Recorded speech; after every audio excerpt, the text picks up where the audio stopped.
Good evening to you. Good evening. How are you? Muri, say. Okay, that's much better, I think. Much better. Renika Instance, how are you? Tatenda Magugu. Tindo Fabulous, how are you? Mavis Druke. Lillian Ruwewe Kathy Taurai. Olivia Nerera. Jessica Mazambani, how are you?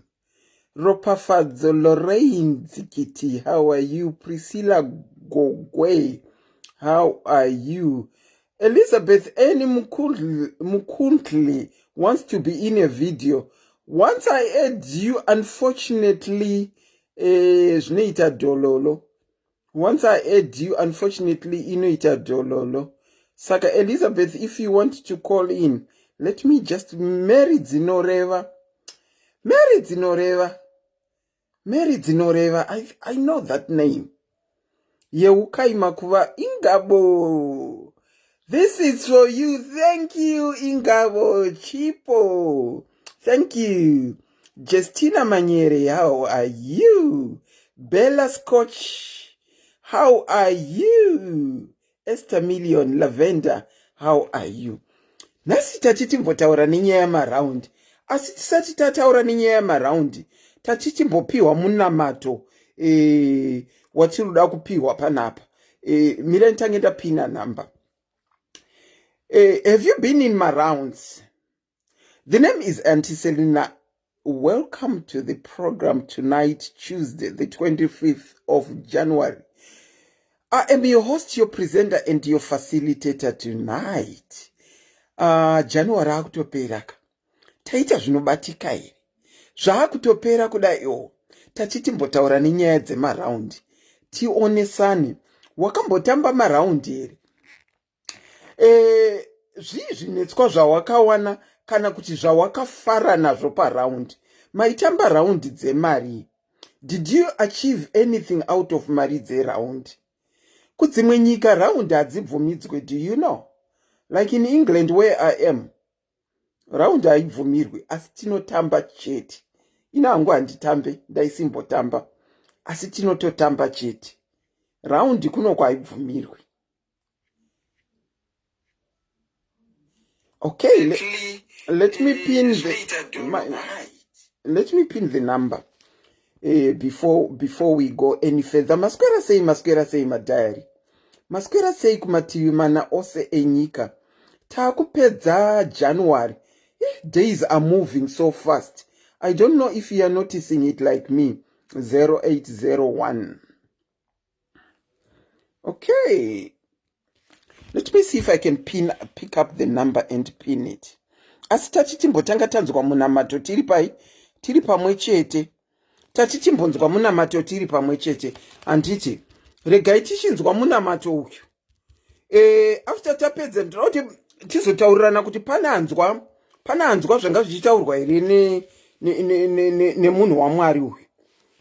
Anditi, tochitanga. Regai tichitanga munamato wacho. Tigotaurirana kuti pana hanzwa here. Tozotaura nyaya dzemaRounds tikumbosekesanawo. Here we go. Njaya njele dia kuchichi katsunge ngia kachele chulende leche chu changia ne chipi ya tsupepe na ngateta pipi baleti ya koleke he ha tibia pepe ke tsetse dia olele Totsogorodza futi here tinzwetese. Ngatimbomirai kuseka. Wineti ndaswera hangu. Regai tidzokora. Oh, thank you, Sasha. Thank you. Mary Kanyemba, how are you? Hanzi munamato bo here. Asi china. Regai timbodzokorodza tinzwetese. Regai tidzokorodze tinzwetese.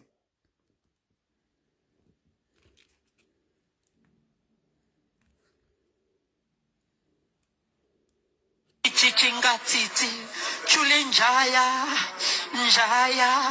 njele dia kuchichika tsunge ngia kachele chule ndele cheche chu changia ne chipi atsupepe nangateta pipi baleti akoleke hey ha tibia pepe ke tsetse ke dia kolele Hey! Ah!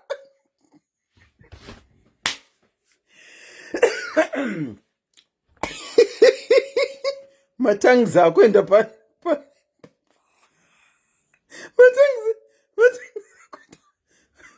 matangi zakho matangi zaka graduate ane PhD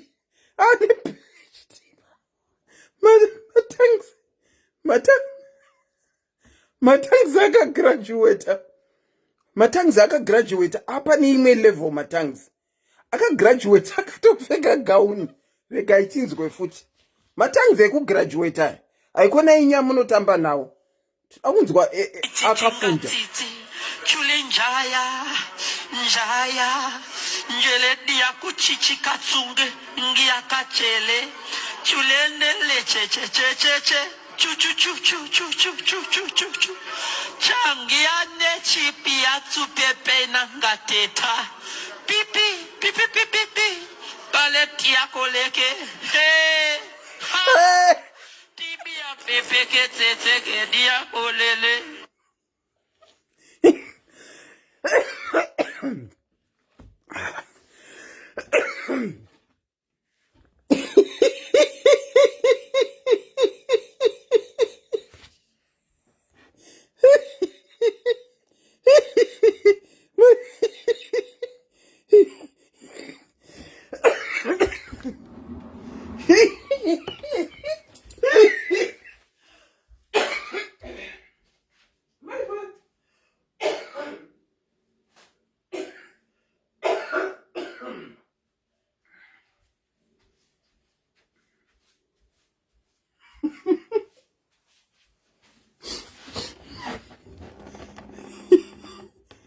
tamanzo pane vari kufoda mira ichinzwa kuti wada kutipira here ma tinokuchingamidza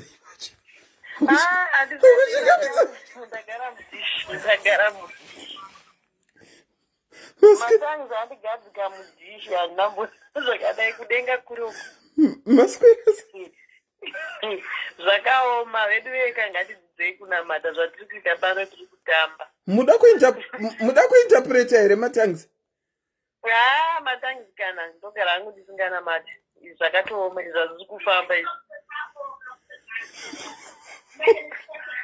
aiwa takutozwa mutumbu nokuseka namatangi aita PhD ndifunge kuti inini ndiri kudzidza chikoro ichitambudzika kuchipasa mumwe anongonopuwa doctorate yekuita matangi asina kana nebasa rese imi mwari ngaarege kutidaro zvinhu zvacho zvakangooma hatizivi kuti tichaguma nekupi nezvatiri kuita izvi but kungoseka hedu it's not even funny you know it's not even funny at all no it's not funny because kana ichimbosara anombofunga kuti pfungwa dziri mumusoro muya because zvimwe zvinhu zvinonzi zvitambwe nazvo hazvi kutamba nazvo pamberi pevanhu mumwe munhu ari kurara nenzara mumwe munhu akugara mustriti mumwe munhu anouya achiti ndine mari nyarira nemari yako because you're not helping anyone gara nemari yako kanyarira. Wow. It's a sad situation. I thought he had called in to interpret the tongues. Ndatadza ndiri kurota kusatadza kuinterpreta zvinoreve izvi ndichakuenda kunorota futi muri murotswi nemuratidzwi motombodzokera futi motombodzokera kunorota futi kuti pamwe muone kuti mungarakidzwe hanzi play it one more time. I'll play it one more time and then we go into our program. I'll play it one more time. Thank you so much, Auntie, for calling in. Thank you so much, Auntie Selina. I'm so happy to talk to you for the first time. Oh, that is nice. You can always come to me, Kuseri, just to say hi and we can chat. Thank you so much. I will do that. Thank you. Take care. Very good night to you. Okay, All thank you. right, Bye. bye. We'll play it one more time, and then we go into our program. I just thought, in as sad as it is, I just thought you would come here and lighten up. For some of us, it's very cold. Some of us have been on very long shifts today. Some, it has been raining throughout the day. Some, they've been experiencing a lot of heat. So I just thought we would start off by having a bit of a laugh. It's not funny, but sometimes kungoseka wakustretcha mbabvu dzedu nekuseka kwakanaka than kugara takangokwindimara. I'll play it one more time and then we go into our program. Let's hear.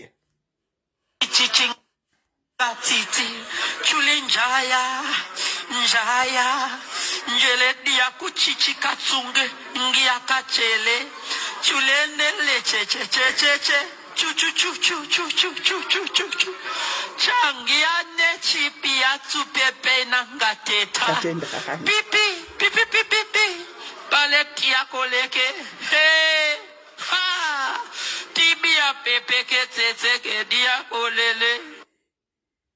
Okay, I think we've had a bit of a laugh. There's nothing to be said about. It's something that is in the public domain. Saka chekutsamwira hapana zvitoripo mupublic domain. Chekuswera takatsamwira hapana. Kutongo masla up nekuflex up maribs edu tichitongonakidzwawo saizvezvi. Maybe ndi comedian, I don't know.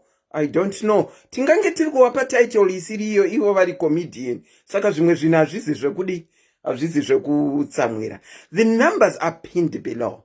Today what we are going to talk about is, ndakambenge ndaintroduce Tatenda Molin Knox. How are you? It's good to see you. I haven't seen you my programs for a while.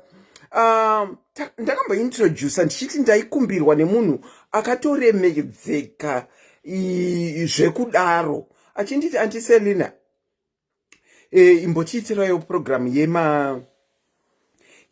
MaRound tinzwe kuti zvinofamba sei. Vachiti motibvunzirawo kuti zvine maadvantages here, zvine madisadvantages here, maproblems awaka encounter uchitamba raundi ndeapi. Kana wakaona mari dzako wakaachieva here ukatenga something big, and if you did, what did you buy? And MaRound enyu amaitamba enyu maizvifambisa sei. Maybe some people can pick up something from what you are going to say, and then tobatsirana. As I said, in some countries, vanhu vemavidhiyo avakawa, in some countries MaRound haabvumirwe. In some countries MaRound haatobvumirwe. Ndezvekutambira underground. Saka the number you can call is pinned below. So you are free to call. I'm getting undesired calls here. You know the people that I'm talking about. Takamirira vari kuda kufona vachitaura nezveMaRound. Maswera sei. Kana pasina veMaRound, tochingo open up and talk about anything that you want to talk about. Tangoti tingouya tionane 1 hour, but titaure specifically nezveMaRound. Okay, let me start off with me. Ini ndakatamba MaRound for the longest of a time. Ndakatamba MaRound stereki. And ndakambotamba mamwe MaRound 500 pounds. In fact, ndaiwene two MaRound. Imwe yandaitamba yaive 500 pounds. Imwe yandaitamba yaive ye 300 pounds. 500 pounds ne 300 pounds. Inini MaRound akandibatsira zvokuti inini ndiri munhu anoda kungogara ndiri munhu anogara achingogadzirisa tunhu twake. Part of kuti ndizoita imba yangu yandiinayo, nestand yandakatenga, it was through MaRounds. I have shown you, I think I've shown you sort of the inside of the house that I did. Around. Let me try and see if I can get a picture of it so that I can inspire someone. Dzangu dzese andinambobvira ndakaita problem. Maria Murwisa, how are you? Dzangu dzese MaRound angu inini andinambobvira ndakaita problem. Ava vari kufona vacho ndo handisingadi kuti wafone. Let's see if I've got hakuzi hazvisi zvekubva you know ukangoisa ningirikini someone is calling. Ndinokuchingamidzai pachirongwa SIS MELLY's diaries. Makadini? Hello, Auntie. Hello, how are you? I'm great. How are you doing? I'm good, thank you. Welcome to the program, MaRound. Yeah, thank you. Inini, I'm a typical example of a person nakatamba MaRound, like you were rightfully saying. Ndikatukwanisa kutenga imba. Wow. So taitamba MaRound ema 1,000. Well, takatatango ari ma 500 iwayo. But the thing with MaRounds is you really have to find one who are very honest. True. One very reliable. True. Who are within your circle, at least waunoziva kuti pakasvika present ndinogona kunonoka pado. Yeah. Saka initially takatanga ari ma 500 tikawedzera tikazosvika pama 750 ndibva tatozotanga kutamba ma 1000. Saka unokuti ukabata ma 1000 yako muri 6 iwe waisawo 1000 yako, you can even deposit. Well, obviously unenge une mamwe savings, but ndakatokwanisa kutobhadhara imba ndikapedza nemari dzeMaRound. Wow. So it requires discipline. I know some people will say, hey, MaRound ndevanhu, you know, vasina discipline kuseva mari, but the honest truth of the matter is tiri maboy anditi. And kumba kukangoita ka slight problem, even if waseva like 5,000 yako kukanzi kwaitika kana chakati unongokurumidza wamhanya.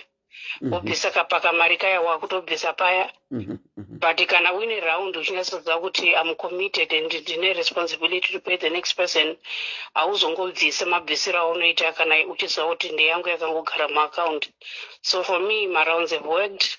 I've managed to secure properties. I've managed to even kungojamura a good amount. Then you spoil yourself once in a while, or even do a trip. Sure. A holiday of some sort. Saka MaRounds anobatsira to those who find them useful. Well, you said something about vamwe, they say kuti ndevanhu vasiri disciplined kusagona kuchengeta mari. Well, what I say to that is, yes, it might be true, but at the end of the day, if I am getting to achieve zvinhu through MaRound iwayo, why not? Discipline, remember, it's not all of us that are disciplined. It's not all of us that are disciplined. Even ndakamira panapa, I can't claim to be disciplined. And if discipline yacho, Auntie, when discipline yacho nayoyo pakanzi pafiwa na ningi ari respectable, sure uchinyatsozwa kuti ndine 3,000 muaccount eko, and vanokumba vanochema machemere bhutsa vanaka zvazoda hapana kana sendi kana unogumisira wabvisa 500 kana 1,000 yacho watotema pahombe watobvisa. But kana uchine responsibility elsewhere, and munhu iye anenge achitarisira mari yake by such and such a date ka haungozvomora mazvomorera. At least you can afford to say kuti handina, and zveshuwa kuto kuti unenge usina, but unenge uchiziva kuti it's got a commitment elsewhere. Yeah. But yakugara ichingofema zvayo iri muhongi iri muaccount unosora waishandisa. Yeah. Well done to you. You did very well. You're saying you did MaRound and you managed to buy a house. So well done to you. Even makange musiri disciplined as others would want to say. But I can assure you, vacho are not very disciplined. I bet kana imba yacho, kana stand avatorina. Saka well done to you, mama. For you, I think it worked. Saka makanga muri wangani MaRound dzenyiti.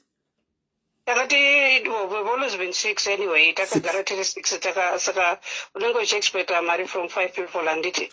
Iwe yako you make sure kuti unotongoisa ipapo.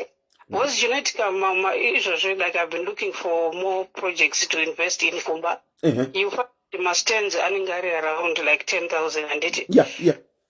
Kune some areas obviously ono kuchito to my side also 10-12,000 ivari maybe half down. Then it's kuti ukatotamba around the 6,000 watobata kalamsam kasvino unokwanisa kudeposita, so it becomes easy for you to get those things done. Can I even motor, you see my postcode where I am, or phone number yangu. Yeah. Panoti uswera uchipindana nezvikwereti zvekuti mota inofanira kuita 3,000, then you end up buying it for 12,000 pachikwereti. Higher purchase. Ukangotamba around yako wazwa kuti in 6 months time mari yangu ndiripo inenge iripo, unongotora that lump sum and then ubhadhara mota yako cash. You are done and dusted. You don't owe anyone anything. True. Sure, you have nailed it. Fanga pamapa example yekuti muno instead of going kunotenga motikari pa higher purchase pekuti unenge uchipota uchibhadhara. Do you know that some people are paying as much as 500 pounds pa motikari dze higher purchase? You said 6 months muchingoita MaRound ako and then wopiwa mukando wako wonotenga motikari yako isina zvekuzonzi gogogoi mabailiffs ari kukumaira ari kurodhi kutraya kutreka mamovements ako kuti watore motikari yacho panze. Saka no, pambapa you did something very big. Well done. For December, that was my Christmas present to myself. After my project in Zimbabwe, I thought to myself, you know what, let me treat myself to something.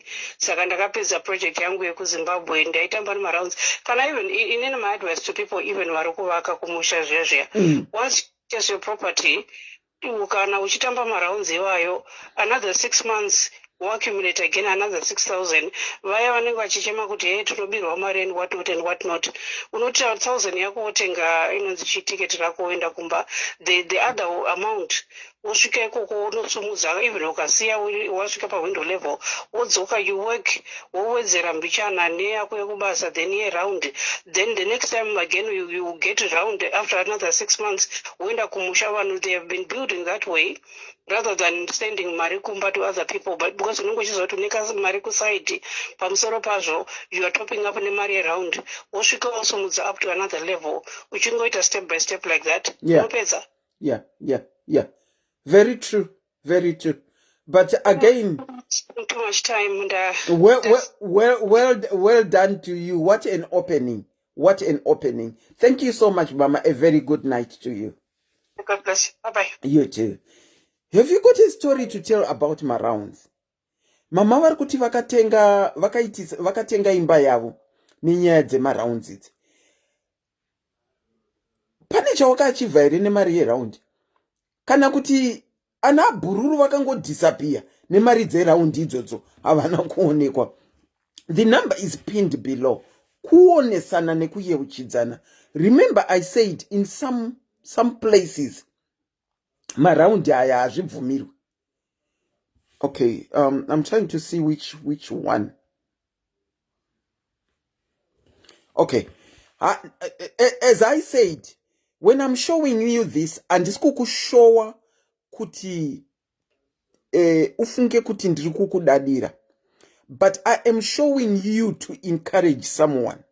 When I show you this, I was a single mom with 2 boys, a single mom.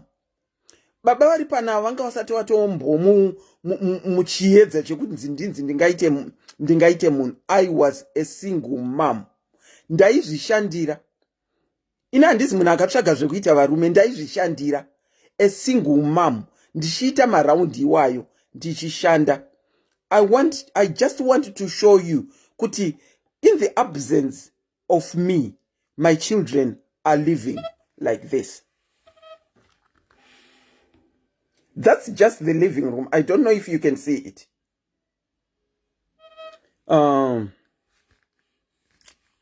Let me try and bring it back. Okay.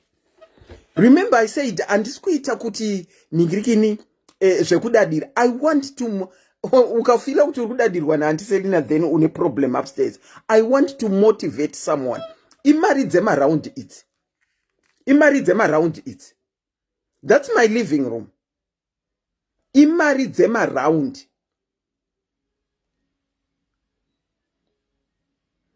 Imari dzemaround. I want to motivate someone who is watching this. It's actually in that photo, it's actually me and my boys. My boys are above 25. But imari them around it.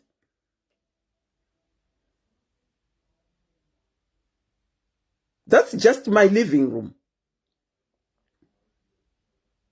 Saka, when I show you this, I'm showing you to motivate someone. Around. But unfortunately, vamwe vakaita ma problems ne MaRound. I've also got a stand that I bought in a 2,200 square meters that I bought nemari dzemaround kuDama Falls. My diaries are pano anogara kuDama Falls vanozviziva. My diaries are pano anogara kuDama Falls, they know. Mari dzemaround. Saka, I want to encourage someone nezvemaround izvo. There is someone that is calling. Ndinokuchingamidza ipa chirongwa SIS MELLY's diaries. Maswera sei? Tiri right, muri sei andi? Aiwa, tiri right, ameno imi? Aiwa, tiri nani. Andoda kungotaurawo bichana. Okay. Aiwa, inini MaRounds ndinada. Munada. Zvokwada zviye, but I think kana vanhu vakuita MaRound munofanira kutotarisana. True. Kuti zveshuwa tiri 5, takamira sei tese tiri 5. Zvokwadi. Ndakamboita round nevanhu, ndakatozopedzisira ndakupiwa 20 pounds. Andimaona. Saka I think kana vanhu vachiita MaRound muverengana ende monzwisisana kuti takamira sei. Maita nevanhu vamusingazive here? Tichitozivana. Rasvika rako round yakanetsa kubuda. Antimaona. Saka kune vari kuda kuita MaRound zvesho tarisanai kuti makamira sei. Nokuti vanhu vari kunzoko vamwe vanomira mushi. Haina kana kutozopera. Can you imagine taita nama 700? Ndobva ndachuza hangu kuti andoda kupedzisira. Asina nhasi ndinokutaurirai kuti zvakatopera kuma 2015 mari yacho imwe haina kana kutouya. Munoziva, as this auntie is narrating her story, do you know kuti sometimes tinowana ma misfortunes in life atinozvikokera tega. Exactly. Togotanga kutsvaga varoi pasina varoi uchizviroya wega. Just imagine, she is struggling the same as you are struggling. Motamba round. Wotanga kumpa bits and pieces dzeraund. Can you imagine kuti zvichashandei nai? Zvichashandei kana wakupiwa mari wakunzi ndagona ndaisa 20 pound inoshandei. Handi kuita round unoda kuburitsa chimwe chinhu. Saka ichashandei. And I can assure you kutozvitaura kwamuchiri kuita kudai, it shows you are still hating. You are still hating. Mari yako inorwadza. Inorwadza mari handikunyeba. Kune vanhu vasina kumira mushi kunzoko. Saka makazombotamba round futi here. Unonga wakutya. Saka inini sometimes zvandozoita ndezvokuti ndovhura imwe account yandisinei nayo. Handimuri kunzwa. Ndodaiso. Ndoti okay, ndoda kuti make sure papay yangu ndinofanira kubvisa 500 yoenda ku that account. Ndo dhimwe the other way andoseva nayo mari. Okay. Ko black tax ikanga yachedzera kuti kwaita urwere kumusha uko monopinda imomo. Chakanakira yeround ika is unenge usinayo pamwe panochema black tax. I know. Asi kana iri mu-account menyu, black tax akauya akati wediwe nzeve hakuna kurariwa nenzeve neziso. Aiwa ndozvandotaura kuti ina handimboshori MaRound ndinadana nhasi ndinashuvira. But I think vanhu kana makuda kuita round motoona kuti ava amai ava zvakamira sei. Amen. because I'm really sorry to hear kuti honest to God vanhu havana kumira mushe. Saka I think munonyatsoda kusarudzana. Zvezvongoti masangana kubasa zvezve hazvishandi. True. Hazvishandi, but MaRounds zvechokwadi anobatsira handidonyepa. Because there's no way yaunga raise 4,000 uri wega. Antimaona? Zvinokubatsira, but I think vanhu ngatingosarudzana itinyatsoziva kuti amainingi ava. Zvechokwadi amainingi. Kwete zviye zvokusangana mumashift izvi. Zvinonetsa. Ndiri kuona hanzi naSelina Alfonso inini ndinotamba raundi rangu ndega handizivi kuti honestly handisena zvinotomboshanda. Handizivi kuti Alfonso fona tinzwa kuti raundi rako uri wega. Aiwa zvandakaita here ari kutotaura chokwadi nokuti inini zvandakatomboita nemumwe ndarohwa iyoyo raundi iyoyo. Mumwe munhu abva azondifonera kuti izvo toda kuita raundi. Ndobva ndati aiwa handisi kukwanisa. Saka ndobva ndadaiso. Ivo vachitanga raundi ravo handitika vachikandirana ini ndichikanda yangu uko. Muri kunzwa? Okay. Ndichikanda because kana ndavhura another account handina kana pin number I destroy and ndingatogona kuti handiseni ndipewo 20 pounds iyoyo iri kweko handidi kunyeba. Handidi kunyeba kana ndazvida handidi kunyeba. Saka takadhonzerana ivo vachikandirana maraundi pavari kukandirana ndichizvikandira ndega kuaccount yangu. Okay. Takaita dhuma. Saka ndiko kutamba wega kwacho. Okay. Aiwa ndokutamba wega. Chete unotodestroy that pin number nokuti shopa uchatanga kumboti pin number iri kupi zvinokunetesa. Handi muri kunzwa? Okay. Unotozviita ini ndinotozviita kakawandisisa. Okay, I get what Selina Alfonso was saying now. I get what she was trying to say. Wega ungozviti pamwedzi wega pamwedzi mari yangu ndiri kuisa uku ende hautomboibata kana kuti zvi. Hautomboibata kana nokuti izvi zvokuti tine vamwe futi rimwe gurupu iro nandisirimo. Akandirwa kudai mumwe munoziva kuti akabva achinja namba zvese everything. Nanhasi havana kumuwana. Asi hauite chinhu chinobatika kana vanhu vachingokugunun'unira. Ndizvozvo hauite but handimaona. Saka I think iyo nhau yekutoti vanhu vozivana kuti ava ndihandiseni ava ndisisime ava zvezvokuti vanhu vakaremekedzeka. I don't know. Kwete ungoti masangano mashifti moti hatite maraundi zvine ngozi. Zvine ngozi sure. Zvine ngozi handiunyeberai because vamwe vanhu havatyi. Havasi kutozombotya imari dzarohwa vanhu. Yeah, sure. Wow. Yes. I'm sorry to hear your story. And thank you so much for sharing, Mama. Anditika. Ndatenda. Okay. Vamwewo avo vekutanga achieved, vechipiri was disappointed. Saka zvimwe zvinoita zvimwe zvazviite. Have you got a story to tell about MaRounds? Have you achieved something neMaRounds? Aikona kufila kuti vanhu vanozoti ndiri kuningirikira, ndiri kuvadadira. Kana ukaona munhu anofila kuti ndikamukurakidza chakati ofila kuti uri kudadirwa, then you have got a very big problem and haudi kuona progress yevamwe vanhu.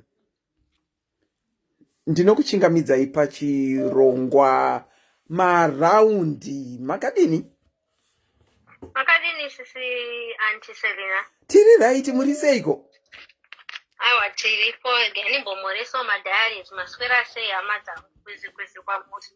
Manzi maswera sei madiaries nakola ari papa. Ari kukukwazisai. Anyway, ndanga ndichida kumbotaurawo zvangu nenyaya dzemaraundi. Okay. Ndichitaurawo obviously kwandinogara ndisingacompare other places. Okay. Like you said before kuti pane kumwe kusingatobvunzwi. Yes. Inangwasina mboshinzwa izvozvo. But anyway, ini ndoda kungotaurawo kanyaya kangu kadiki. Okay. Isusu kwedu kuchando kuno kwatinogara kuno kana uchiona munhu zvabotorwa nakola yapedzisa kuti kusangana kumashift vanobva machataziva tiri mazimba tadii hangatitengei maraundi mazuva ano akuchisina izvozvo. Okay. Vakatoita vaika like imimi makatoita takaita kudhara kuti makasangana nevanhu vakadaro mazuva ano kana muchida kuita maraundi inini zvangu zvandinoziva advert ndeyekuti munotonyorerana pasi kuti kuita kunge contract yekutonyorerana pasi moisa masignature enyu modidi kuita like a contract kind of thing yekuti hapana munhu akabuda kola hold on ndokumbirawo vari kufona direct please do not call direct usai WhatsApp because mukakola direct ka iri kukata kola ari kutaurwa ende inoramba ichingodhuruma nekuseri like vane nhamba inopera na 839 at the moment. I would appreciate mukakola WhatsApp rather than direct. Mukakola direct kunyangwe ndisina makola ndoramba ndichitaura because I can't call you back nekuti hamuna mari mufoni macho. Okay, caller, you can go on. Okay, thank you, Aunt Selina. Saka inini angu like I was saying kuti vanhu advice ngatopa vanhu munomuka or even wherever you are. Kuti vanhu munotosainirana kana muine lawyer or whatever motoendesa mapepa ekuko kola yes auntie. Muda lawyer wekusainirana chimwe kwamuri iko kuri kuindicata kwamuri amuvhumi maraundi haabvumirwi kana musingazvizive. Aiwa ndozvacho zvandiri kutaura ka kuti vanhu munenge muchitozivana kana kuti muri marelatives tomboti asi even though the point that I'm trying to put across ndeyekuti hapana pauchazombo trusta munhu 100% mazuva ano vanhu vari kurohwa mari ichienda. Inini ndakatozotiwo the other time ndaitodzawo baba vekwangu choti ndoda kutamba raundi imwe shamwari yangu ngati ngatitei ma1000 pamwedzi. Ndakati izvozvika zvedu zvemaagents tikati you know good vanadza murume wangu akati iwe vanhu vanonesawa iwe handi kune aisa kune maaisa aya anouya nemabhengi. Why don't you just put your money in there, direct debit into your aisa itorwe ukwanise kubvisa mari muaisa until gore rapera. Saka kana wazvipira kuti pamwedzi ndakuisa ma300 changu kana ma4 whatever amount unoziva kuti haukwanisi kutora mari iyoyo kusvikira gore rapera nekuti aisa ine a certain limit. I think it's 3,500 zvinodependa nekuti yakaita sei kana une ma2 accounts or 3 accounts unokwanisa kutotamba round zvacharwa nasisai kuti unotamba wega ndokutotamba wega kwacheko kuita ende hapana munhu waunozonesana naye time yako kana yakwana munhu akutora mari yako zvamareva zviye otora mari yako okwira oenda kumba kwacho no vanhu vari kuko havachatrustika unosomira ichivakwa ichisimudzwa imba wakamirira kana uchiita tumanzoita ubva wadzokera unotangazve zvakare uchidaro vanhu vari kutovaka dzimba vachitodaro. Saka ndo advice zvamwainaida ungopati zvevanhu izvi inini hangu handitruste vanhu asi matoita basa ndakutobvunza kuti kuno kwachakubvumidzike maraundi asi inini zvangu handitambe maraundi kana chinatamba raundi ndotamba ndega neaisa yangu. Motamba neaisa ma-interest rate racho aisa akamira sei nekuti munomuka umu interest rate idhororo nekuti kana uchiona uchipiwa increment ye1 cent soka nyika ino unorwadza ma1 chaiwo. Kana uine advanced account interest acho nanotiwo kwireiwo zvaombichana but interest yacho haisi yekuti unobva watodada nayo kuti ndawana interest ka unongotarisiro mari yako yawaisa iyoyo kuti ndo yaunowana back. Kana watoda ita ma500 utora mari yako ini ndinotozvita izvozvo handimboda kunyepera kana ndichida kuvaka kana kuita chii ndinotokwira ndoenda kumba ndosvika ndotora vanhu vangu timu yangu yandinoziva ndoti vakaivo vaka ndichitenga ndichiona ndega kuti mari yangu iri kupinda apa nekuti zveshuwa unovakirwa imba yakazara madhaga isina simende nesimendeyo yakaiswa 1:10 hazvizonyatsobuda zvakanaka nekuti ndokurohwa kwakaitwa vanhu mari for the past 20 years vanhu vari kuno vairohwa mari chaizvo nehama yako chaiyo kana munin'ina wako zvino kana zvakusvika pakadaro pekuti you can't trust kana amai vako kana munin'ina wako kana hanzvadzi yako kana hama unotokwanisa kutotrasta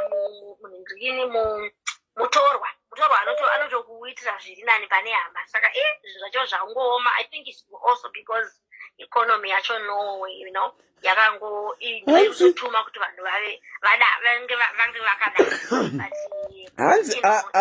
Hanzi natrishi interest rate unowana 20 cents per 1,000. No, Trisha has kunyepa. Munoma muna interest rate ine. Anyway, my calls aku under caller. Thank you so much for your contribution. Thank you. Okay, bye. Ndinokuchingamidza pachirongwa MaRound. Maswera sei? Taswera. After this call, I'll try and return back my calls of people that are calling. Okay. I was trying that way, and then Pamani a message would know. Then I realized. Okay. Yeah, no, that's okay. That's okay. You can go on. Oh.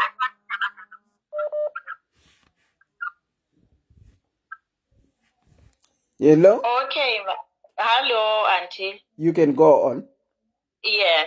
Mina, I was saying, sure, I understand. Ivan Wakasiana. Mina, I have been playing MaRounds. Never knew Facebook. Wandisingazivi. Atisatamboonana. Ku Facebook atizivani. Okay. Tongosangana pa grupu. Grupu tosangana and ndokuudza ichokwadi not even 1 kuti 6 is 4 years atizivani tongoitsa bank account ku WhatsApp group emunhu ari kutirwa mari tomuisira ma 1,000 ake then following atizivani and zviri kushanda zvekuti kuyasevenza. I just want to tell those abafunayo kuyasevenza. No. Trustana ndokutrustana.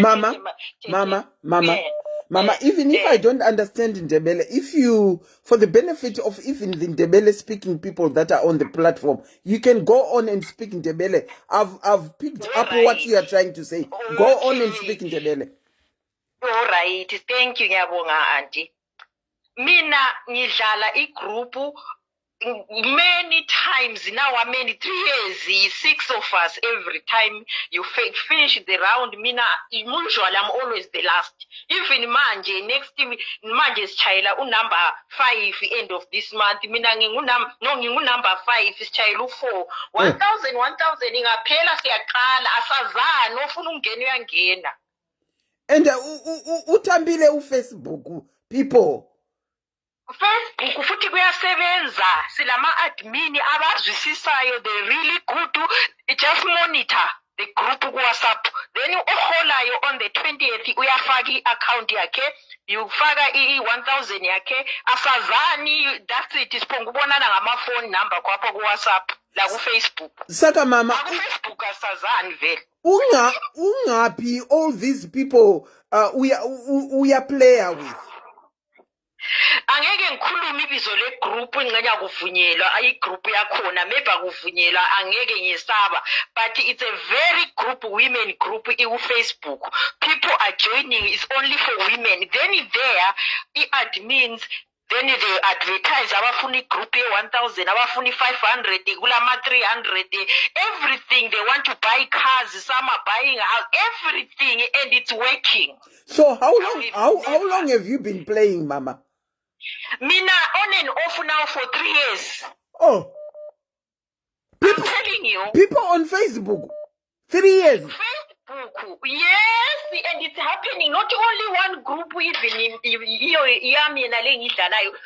there will be maybe about 3, 4, 1,000 group with 6 people in that group. And the it's working very, very well. Wow.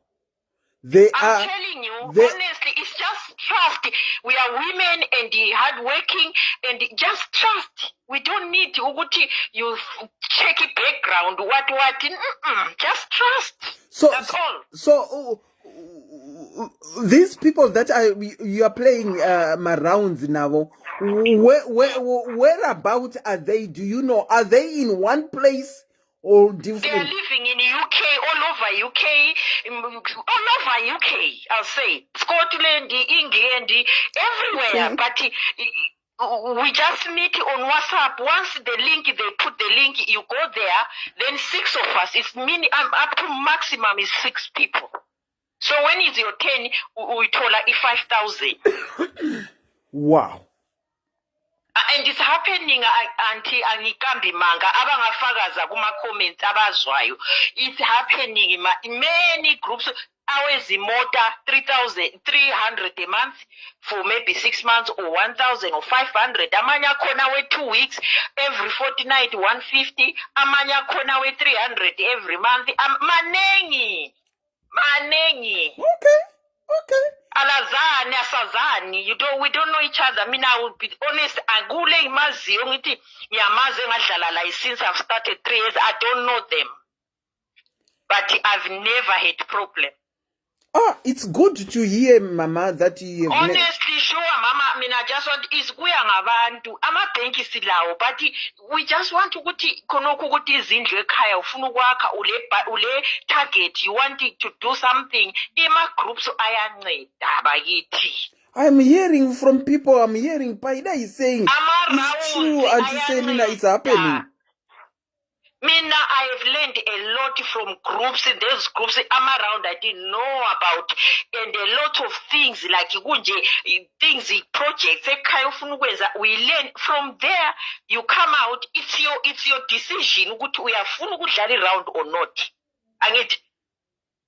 Wow. And as agula admin for sumuntu or admin, they just advertise, or even abanye bangasoma admin, just people who are not in part of that group, they just come and join and they say it's up to you, you want or not. Okay.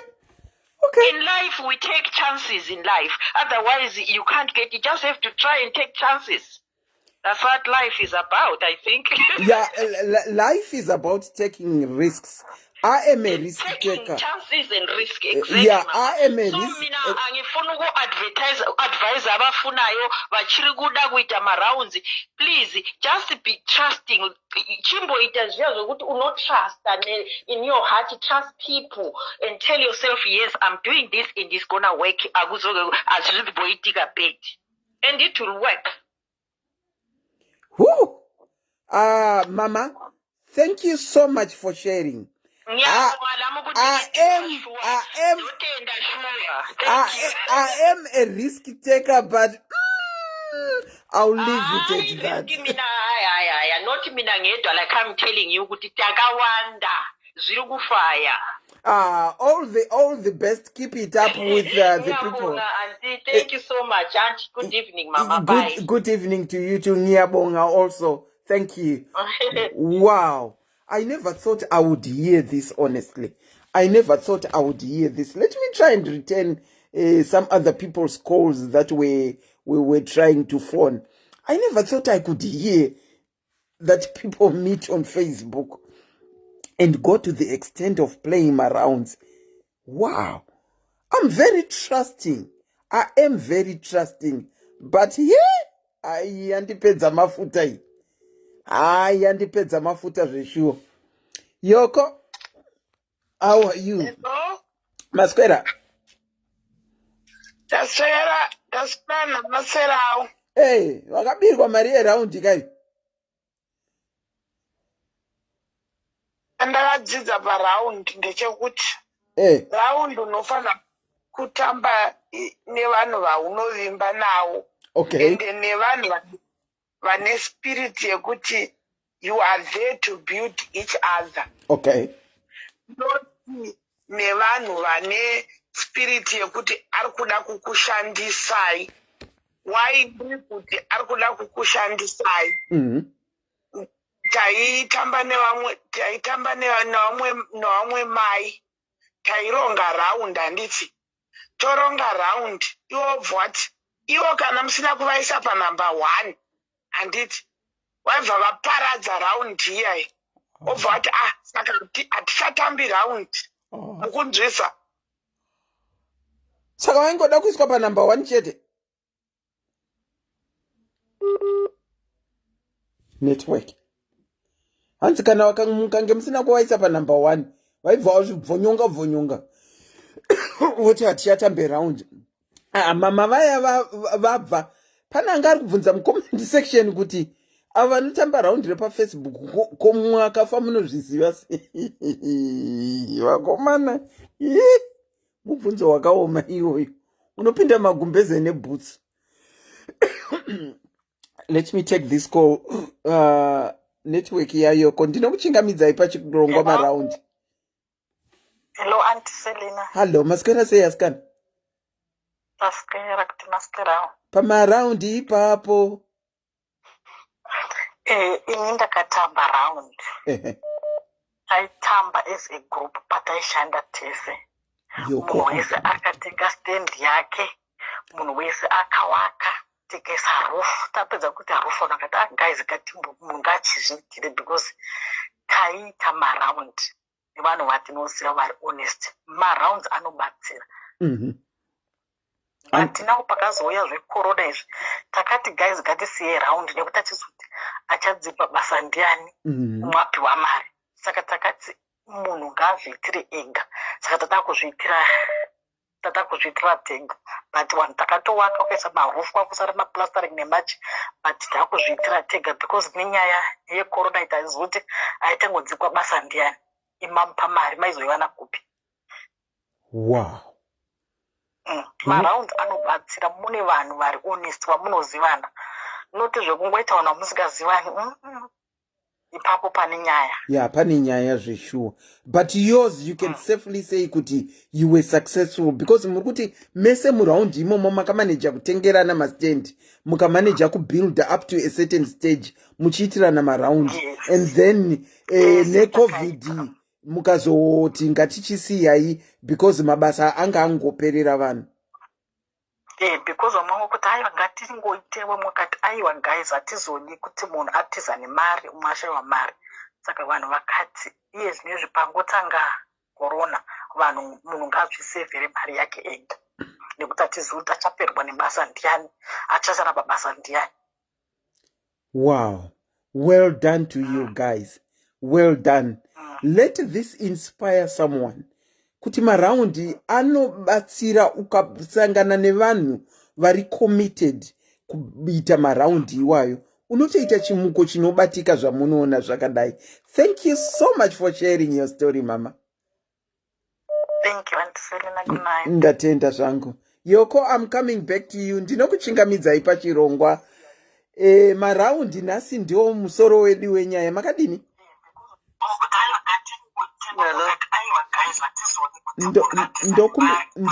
Ndokumbirawo mundidzoserewo.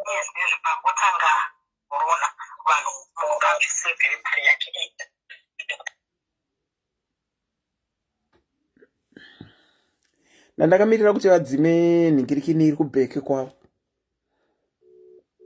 Yeah, so far so good. So far so good. Maraundi so far so good. Anenge ane zvimukwa. Atataura ose other than so far munhu 1. Anenge ane zvimuko. Yoko, welcome back.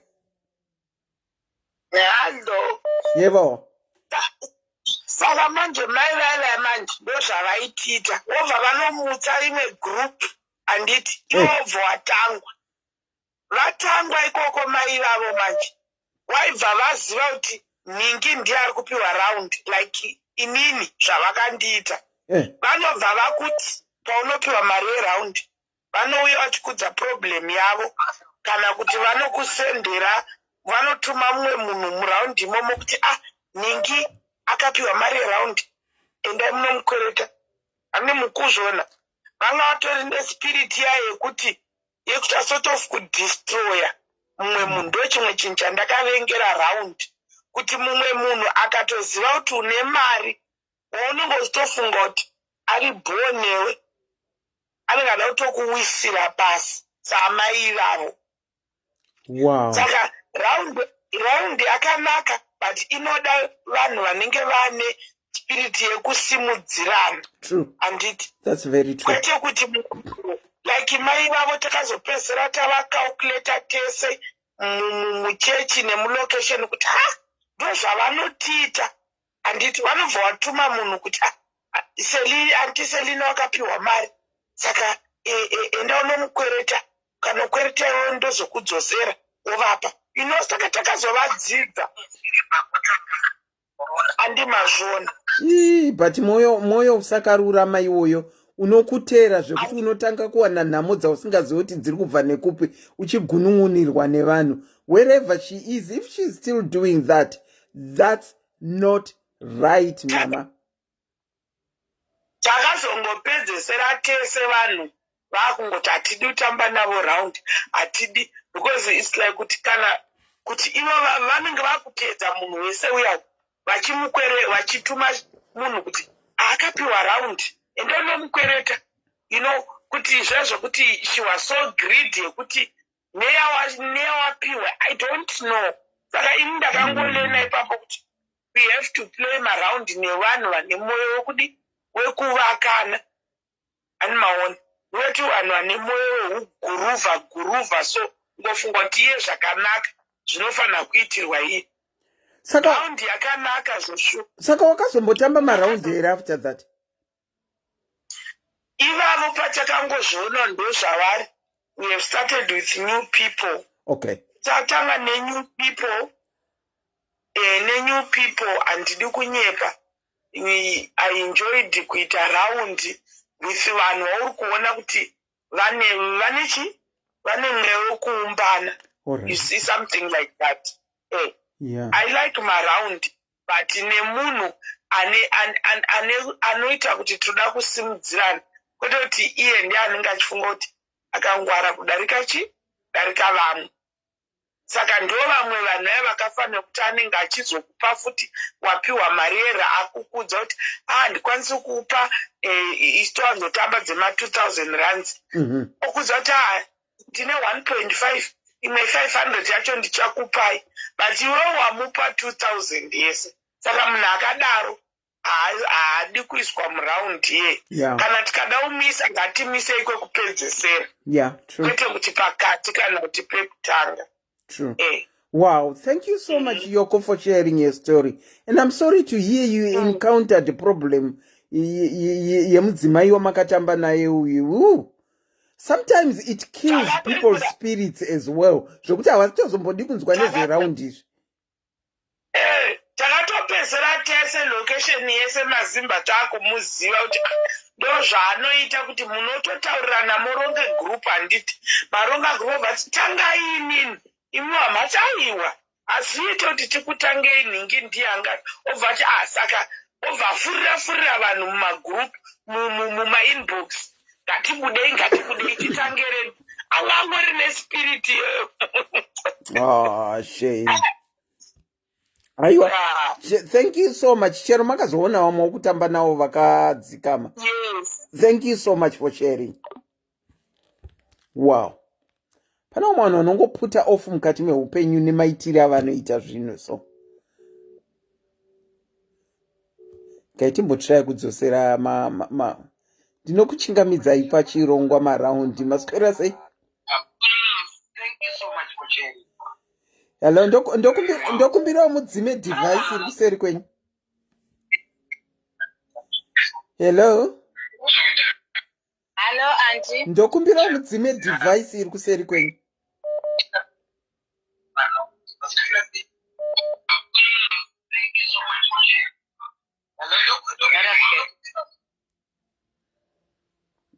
Unfortunately, I have no choice than to cut her off.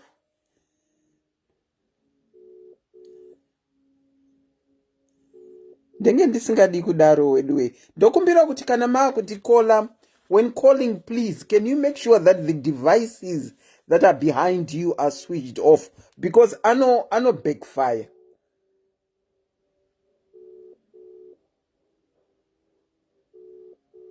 Ndofunga vachabatike. I was trying to return her call.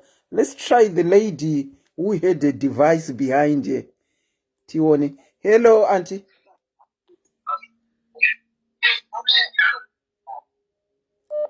Right, hello, auntie. Madzima here device iri kuseri kwenyu.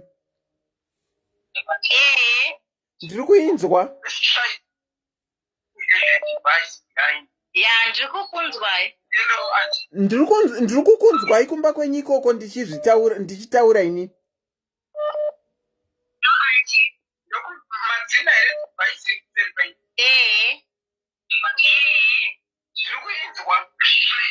Right. Modi.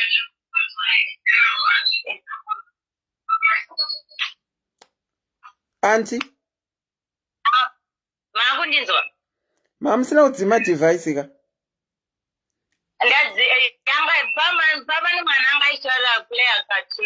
Okay, because you're getting a feedback. Okay, you can go on. The platform is all yours. You can go on. Okay, thank you so much. Thank you. Inini anti ndiri ku Cape Town. Munonzi Chelsea, muri ku Cape Town. Yes. Welcome to the program, Chelsea.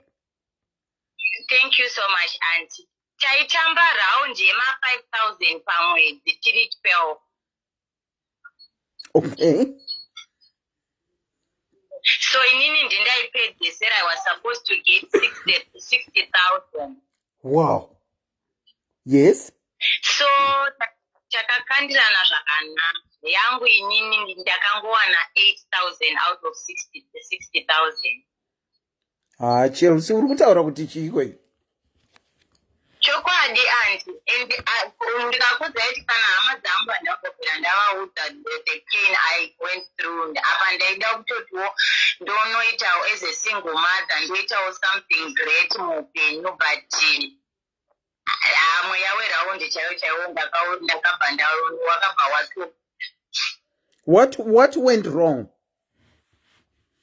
Taipanana ma 5,000 pamwedzi tiri 12. Saka inini ndaida kuti ndikapedzisirwa ndobva ndatanga. Okay.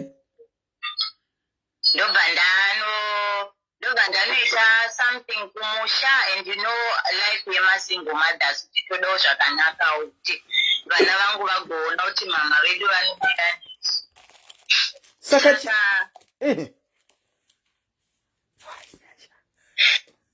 chii chakaitika? Takakandirana zvakanaka and vamwe vanhu vanga vari vekuziva kutoti nhingi aripo but ndikakuudza kuti vanhu ivavo vakangotodza kuti takamiswa mabasa but inini ndakabva ndotonyora up to today. Muri kuti maikandirana maround ema 5,000 and you were supposed pamwedzi and you were supposed to get 60,000 at the end of the at the end pakupiwa, but you only got 8,000 because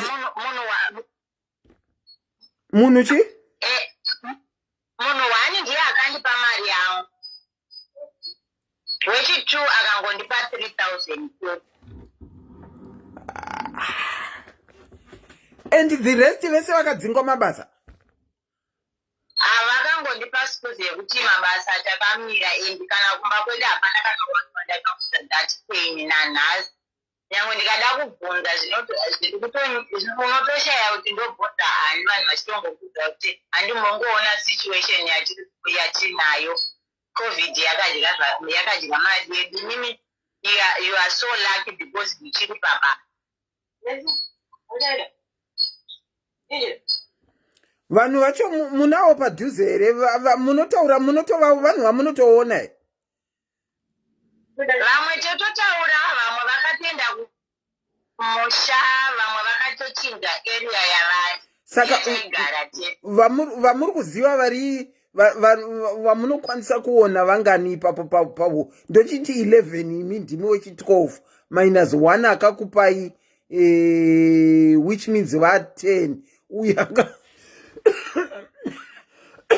akakupai 3,000 which means munooyowa nevanhu 9 pavanhu 9 ndevapi vari padhuze vanooneka. Vamwe vachona ndezvekuti vamwe vachiti hanzi tinoshanda tese wati ivavo vati vaunoshanda navo ndo vanokutsikirira manje vanoudza kuti huona ikono takadzikisirwa mabasa ikono hatichashanda saka unonga tikaiwana kuti mari but ivo ukatotarisaka vamwe vakatotenga mota vakatotenga mastendi but iwo uri pazero manje. Wow. Amupurisa wapadhayaries munowaziva here? Amupurisa wapadhayaries munowaziva, muvapire nyaya yenyu wadzifambire. Andandasangana navo anti ndogona kuzoya kuinbox kwenyu monyatsonditsanangurira then I'll come to know you. Okay, all right. Okay. You can come to my inbox and redirect someone amongst us that you can talk to, that can ask on your behalf. Alright, anti bozi pakaipa unenge wakagadzirawo mari uchiti ndodawo kuti nditewo mhuri yedu ichinjewo life wobva wapiwa that heartbreaking news unoparara mupfunga. It was just speculate ndototi papa pamunenge wanga ari kunzwa nyaya iyoyi over the phone nemi Angasikazive. handinambomuudza. I'm very sorry to hear what you went through nekuda kweMaRound. Uya kuseri, if you don't know my official number, you can write a message on this one. Ndinogara ndakaidzima. Asi ndikaibatidza ndikaiona, ndinokupa phone number yaunokwanisa kufona utaura namupurisa wedu. Alright, auntie, thank you so much. Take care, a very good night, and again, I'm so sorry to hear what you went through. Okay, and you go on that most days and down to wait up by Papa. Tell us. Because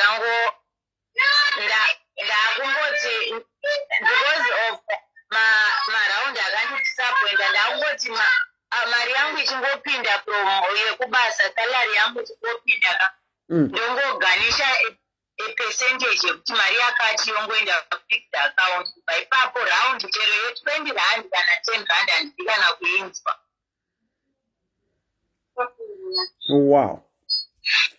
Wow. Anyway, well done to what you are doing. Zvinokupa comfort at least because wakapiwa a very big setback. Nemari yawaitarisira kuti uchaitawo zvine chimuko ende wakarohwa tu noti chaiyo. Unondibata kuseri. Tombo. Thank you so much. Tombo zama toona kuti zvinomira sei. Alright, maita basi. Okay, thank you. Okay, bye. Bye. Pana ari kubvunza kuti diaries ine police section here. Mupindurewo mu-comment section umu. Pana ari kubvunza kuti diaries ine police section here. Fungai Venenzia ari kubvunza kuti diaries ine police section here. Ndinokuchingamidzai pachirongwa SIS MELLY's diaries MaRound makadini? Ndiri kukunzwai loud and clear. The platform is all yours. Okay, thank you so much. Makadi yenyu madiaries. Aiwa, ndinofunga kuti vanotamba varimo varungobvunzana zvavari kubvunzana nekudisappointika nestori yamama vachangobva mukutaura. Inini and Selina, I'm coming from another angle yandakatamba nenyaya yeMaRound. Handifi ndakatamba raundi futi muupenyu hwangu chero zvadii. Chero zvikanziwa iraundi re1 rand handitoidi, handidi kana kuinzwa. And Selina, I have a friend, or a so-called friend in quotes, anoshanda same road nepandinoshanda. Saka akangonditi nemasisters angu tinokandirana round. Okay, fine. You can join us because munangari wechi5 around redu abuda, saka iwo unogona kujoina panzvimbo yake. But since uri munhu achangopinda tokuisa panumber last, ndikati no, that's fine. And we had that agreement. So what I did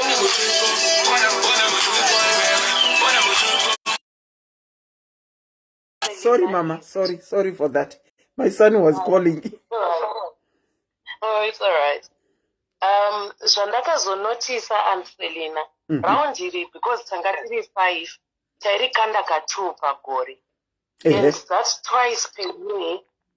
Ndaiwana almost 30,000 rands. Okay, that was all right. And I was telling myself, pandinozoenda kumusha muna December ndonoitawo ABCD, you know, zvinhu zvakadaro. Pandakazonotisa kuti Marie, there's something wrong was the second time. First time it went okay. First time handina kuzvinotisa kuti ndo zvakaitika. But second time ndakazoita mibvunzo kuti what's happening, because Maria and Selina, what would happen was, because vanhu vataitamba navo round wehama dzake, Maria itutirwa kwaari munhu uyu, handiti muri kuona, yaitumirwa kwaari hama dzake dzaipa iye. Iwo paunomuti ako Maria round okuti no ninge asati aunza saka ndichazokupa yadi yaungana yese. Little did I know kuti vanhu vainge vatomupa mari, indaizowana mari maybe kunana musi wa2 kana musi wa3 beginning of the month, handiti. So aimbotanga agara nemari imba make.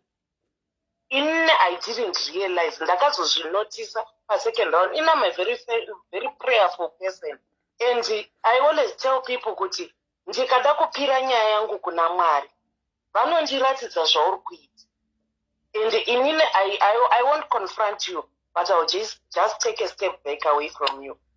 Mwari vakandiratidza and Selina, mukadzi uyu ane zvaaitoita mari yangu payaiunganidzwa mumba make, zvezvo zvokuti aiuya ozondipa mari yayaka, ukangozvomora 100 rand pamariyo ndokupera kwayo, chero ukazonzi nongedzera kuti wakaiitisei, hapana. Mukandibvunza iye zvino kuti 30,000 pagore rese ndakaiitisei, hapana. I cannot pinpoint to anything. But the second time around I prayed about it kuti Mwari chiko chiri kumboitika nemari iyi. Ndopa ndakazonyatsoona kuti okay, this is what's happening. And my mind went back, because there was a time pana vamwe mbuya vakambotsiura vandiona ndichitambidza next door mari.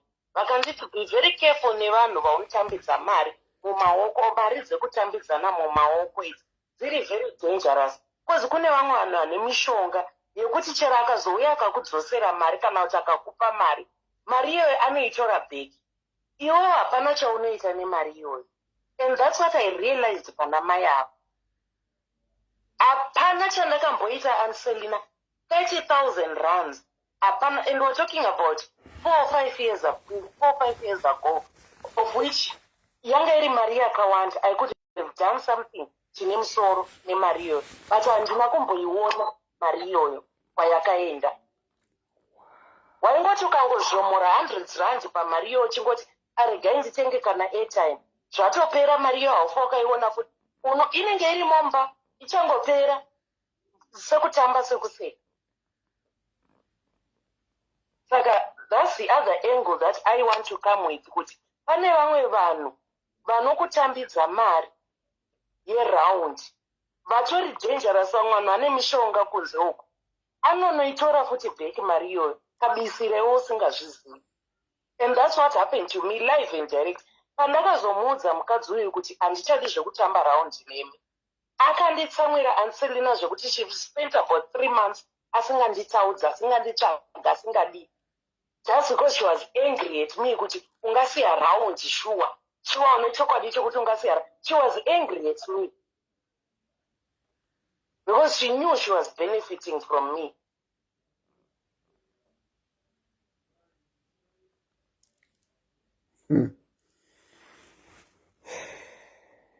You've left me speechless.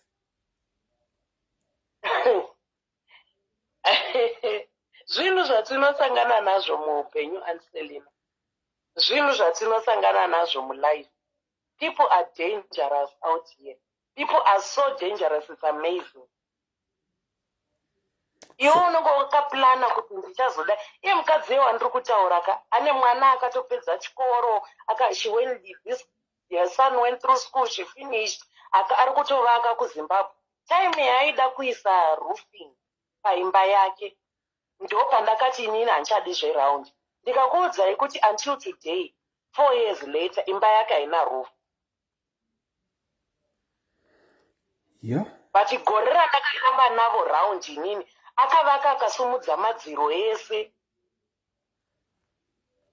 emba yake, but kuti azoirufa manje ndopayakabhajira imba yake ipapo.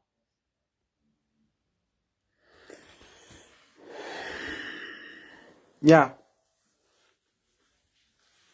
Saka dzimwe mari dzemaraundi idzi dzekutambidzana mari dzemaraundi idzi ngatinamatire imari dzedu. Zvokwadi, the devil is at work. That's the honest truth. The devil is at work. Namatira mari dzauri kutambidziwa nevanhu. Because vamwe vedu tinongoshandira pasina. Otoshaya kuti samai avabva kutaura, her story is very painful. 60,000 haisi mari yekutamba nayo. Haisi. Imari yakawandisa. Haisi mari yekuti mari ine mumvuri yakarebesa stereki. But unozodiscover kuti ini ndakatoipiwa 30,000 mumaoko angu yandakatoona nemaziso angu. Asi kuti ndione kuti yakashandei hapana. Wow, I'm so very sorry to hear experience yenyu. Kuonesana uku, kunzwa nyaya dzevamwe kwakanaka. Shida iwe unotopiwawo round. Hautozivi kuti kupiwa kwauri kuita uri kutomboishandise chii. You can't even account for anything. You can't account. Rugare kwamuri ningirikira. Aisa into pounds and it's about 2,500 pounds. That's a lot of money. And kungoshaya kuziva kuti yakaitisike ndine urombo kunzwa zvakadaro. I don't even blame you to say kuti handife ndakatamba round 40. I don't blame you. It wasn't a nice experience at all. When some others like us can show my results as a round, and you come to say kuti you got nothing out of it. Kana kuti ndikurakidzei kuti che 1 rand chandakatenga chine musoro chaicho. Hapana. Wow, ndine urombo mama. I'm so sorry. It is well, Aunt Selina, but chandinongoti my diaries, always be prayerful. Sure. Always stand in the Lord, because He will show you and He will guide you. Saka mukadzi uyu ari around munotombomuona henyu. Atoripo around. Atoripo musunaitozvitaura futi akati zvatiri muna January ngatiuyeka titange futi zveround ngati mimi this year I've got a lot of things on my mind. Ndine zvakawandisa zviri kuda mari yangu. Saka handitorikwanisi round zvenyu. Do you know why she says that? In as much as she knows probably she did something with Mariacho before she handed it over to you. Arikuti zvakakupai zvakapera. Nekuti makapiwa 30,000 yacho. Saka, wow. That is so sad. Honestly, I am very sorry. But thank you for sharing your story. Ndozvimwe zvezvinetswa zvatinenge tichida kunzwawo nenyaya dzemaround kuti vamwe vadzidzire. Chida vari kutamba maround asi hapana chinobatika chavari kuita nemari dzemaround. Zvibvunzewo kuti kana isiri kubatika, could it be the same case as this person? I'm not saying it is, but could it be? We don't know. Thank you so much, Kola, for sharing. Ndinokuchingamidzai pachirongwa. Hello, Auntie Selina. Ewa, sikana makadini? Aiwa, ndinofara. Ini ndakambotambo round last year. Ndichitanga kujoina round iyi, takaenda kunosangana pamba pemukadzi akanga achironga zveround. Okay. Taifanira kunge tiri 6. Then tichibva tabvumirana kuti tichange tichibvisa ma 5,000 every month and musi wa3 deadline. So tazodzokera kumba, mukadzi wandaigara naye padhuze pataigara ndiye akanga andi-introducer kuvakadzi ava. So akazoenda kuya kuvakadzi vave achibva anovaudza kuti ini ndaramba kutamba round nekuti ndati havasi kutanga kupa inini. so inini handina kuzviziva kuti mukadzi uya atienda kunoripota kuya kuti ini ndanzi raundi handichatamba ndabuda.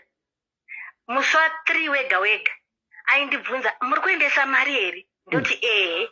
Iyo vasendera meseji kuti vari kuunza mari yake mukadzi uyo.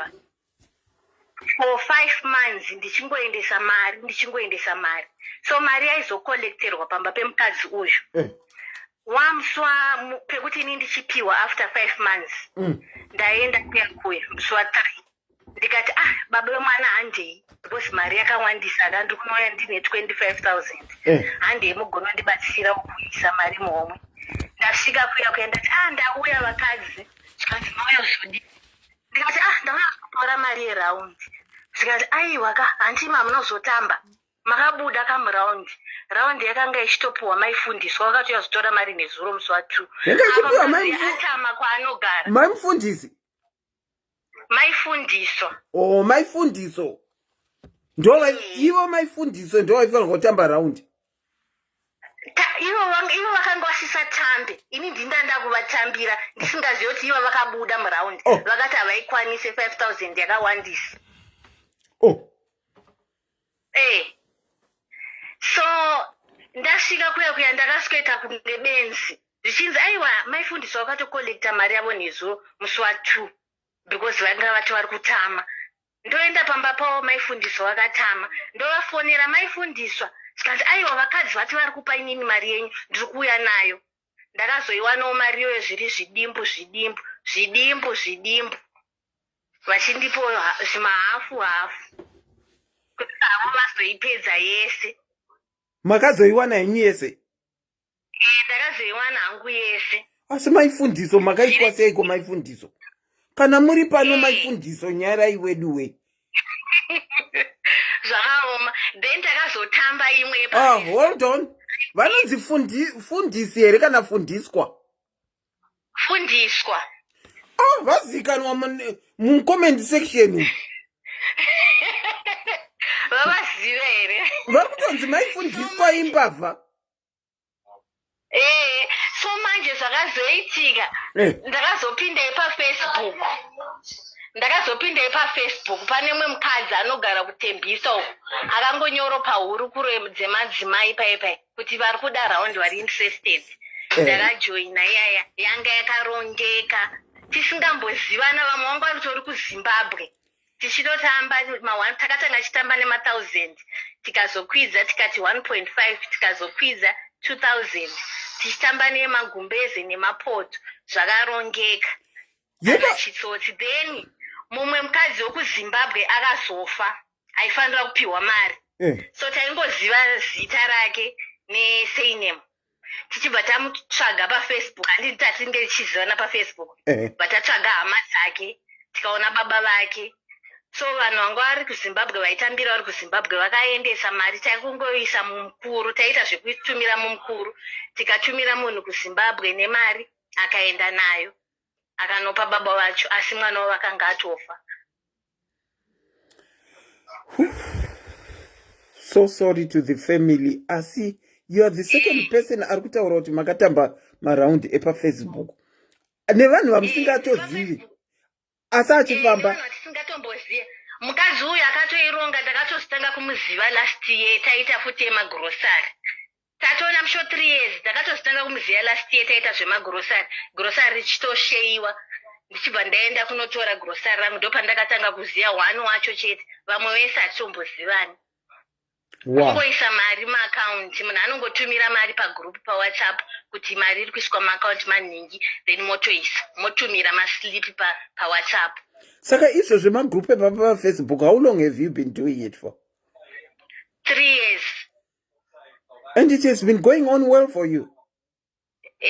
Kutopinda zvana maifundiswa vekuziva vacho. Maifundiswa. Muri kunzwa munhu ari kuchema nezita renyu. Makazobhadhara in bits and pieces. Zvino rimwe gore maifundiswa ka. Muchaitira mumwe asinganingirikire, asingaitirwe mukarumiswa nemasvosve. Amene zvenyu maifundiswa. Rambai muchidzokorodza muchasangana neasingaitirwe izvozvo. Anyway, thank you so much for sharing your story. Tanzwa muri munhu wechipiri wekutaura nekupupura kuti ndinotamba maraundi nevanhu vepafacebook vandisingatozivi. I sincerely hope for all the best for you kuti zvirambe zvakadaro. Ndatenda zvangu. Wow. Okay, maita basi. Asi maifundiswa chiinai? Munhu anotonzi mainhingi. Maifundiswa. Hey, rimwe gore muchasangana naye asingaitirwe izvozvo. Munofamba makatakura mari. Imi kama maifundiswa.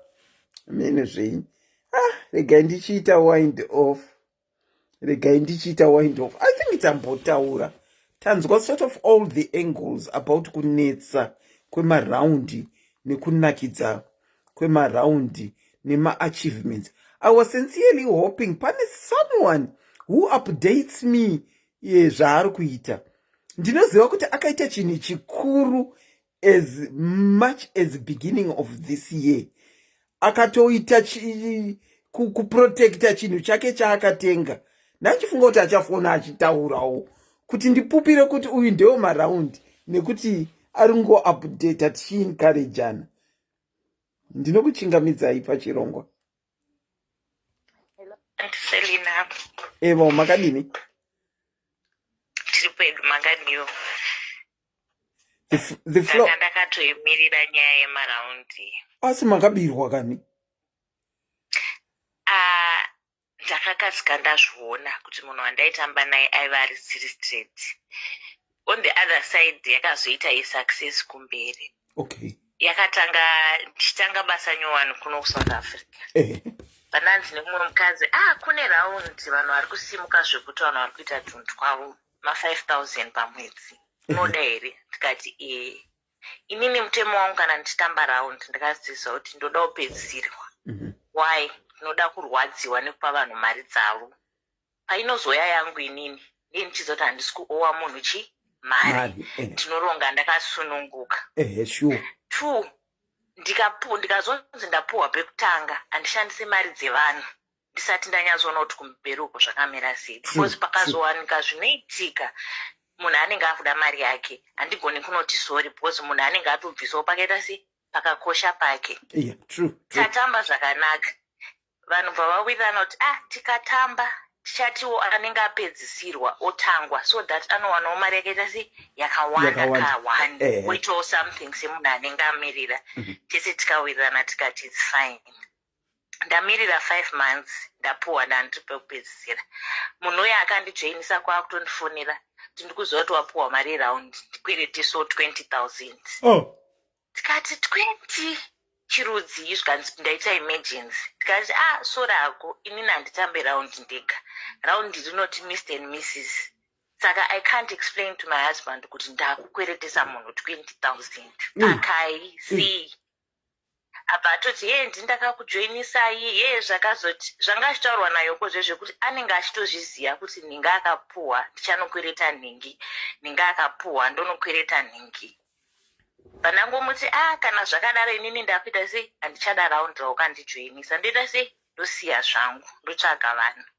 But unfortunately nekubatikana kwake ndiye akazosiya raundi riri ndikatokontinyawo navanhu vanga ndisingazive vanga ndangoratidzwawo zvepafacebook newhatsapp tichitotamba zvakanaka.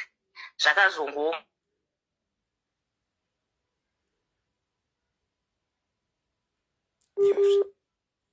yakuita riko. Saka vanhu ava vanga vari vepafacebook? Vanga vasiri pafacebook as such. Umwe wacho ndaishanda naye zvekuti anenge ari friend of a friend mongobatana tantiri 5. Alright. Okay. Saka muchiri kuritamba here izvozvi? Reconnecting. Pamba. Chirumi taito rega. Hello? Ma5 kubasa. Toshanda